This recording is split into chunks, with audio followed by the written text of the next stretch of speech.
આજરોજ ખેડા જિલ્લા કોંગ્રેસ અને નડિયાદ શહેર કોંગ્રેસ દ્વારા ધરણાનો કાર્યક્રમનું આયોજન કર્યું છે।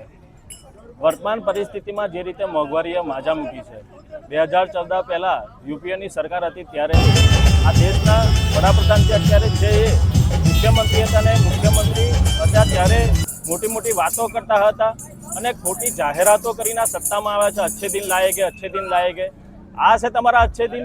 પરિસ્થિતિ એવી છે કે ગરીબ અને મધ્યમ વર્ગ પીસાઈ રહ્યો છે, જીવવું એમનું મુશ્કેલ બન્યું છે।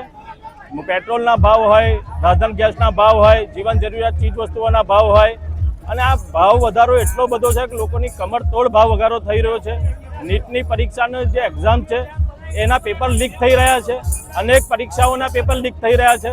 માતા પિતા પોતાના પેટે પાટા બાંધી અને મોંઘી ફીઓ ભરીને પોતાના બાળકને ઉજ્જવળ ભવિષ્ય થાય એટલા માટે ફીઓ ભરીને મોંઘી સ્કૂલોમાં મૂકે છે અને વિદ્યાર્થીઓ રાત દિવસ ઉજાગરા કરીને વાંચીને મહેનત કરીને પરીક્ષાઓ આપે છે અને આ પરીક્ષાઓ આપ્યા પછી પણ એમની પરીક્ષાઓ રદ થાય એટલે આ સરકારને લાજી મરવું જોઈએ। લાજી મરવાના બદલે એ ગાજે છે। ગાજે એવી રીતે સોમનાથમાં આવ્યા અને સોમનાથમાં આવીને 1500-200 અનેક સાધનો ભેગા કરીને એમને વાત એવી કરી કે પેટ્રોલ ડીઝલના ભાવ વધ્યા છે, પેટ્રોલ ડીઝલની અછત છે, માટે પોતે બધાએ પ્રજા જોડે આહવાન કરે છે, પ્રજાને એવું કહે છે કે તમે લોકો આ મોંઘવારી જે વધી રહી છે, પેટ્રોલ ડીઝલની અછત છે એટલા માટે આ સરકારને મદદ થાવ। આ નરેન્દ્ર મોદી જ્યારે મુખ્યમંત્રી હતા ત્યારે મોટી મોટી ગાજીની વાતો કરતા।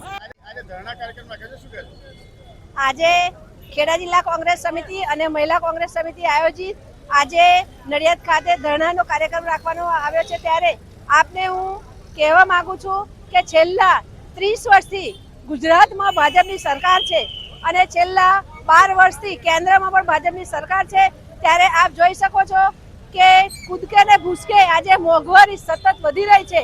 યુવાઓ બેરોજગારી તેમની છીનવી રહી છે, મહિલાઓ આજે તેમનું ઘર ચલાવવું એ ખૂબ જ મુશ્કેલ પડી ગયું છે। આજે તમે જોવો છો કે આજે અમે જે પ્રદર્શન કર્યું છે તેમાં ગેસના બોટલો આજે બેનને માથે મૂકી અને આજે મોંઘવારીના સંદર્ભમાં ગરબા પણ બહેનોને ગાવા પડ્યા છે। તો ગાંધી અને ગુજરાત, ગાંધી અને સરદારમાં ગુજરાત છે, ગાંધીના સરદારને ગુજરાતમાં મોંઘવારી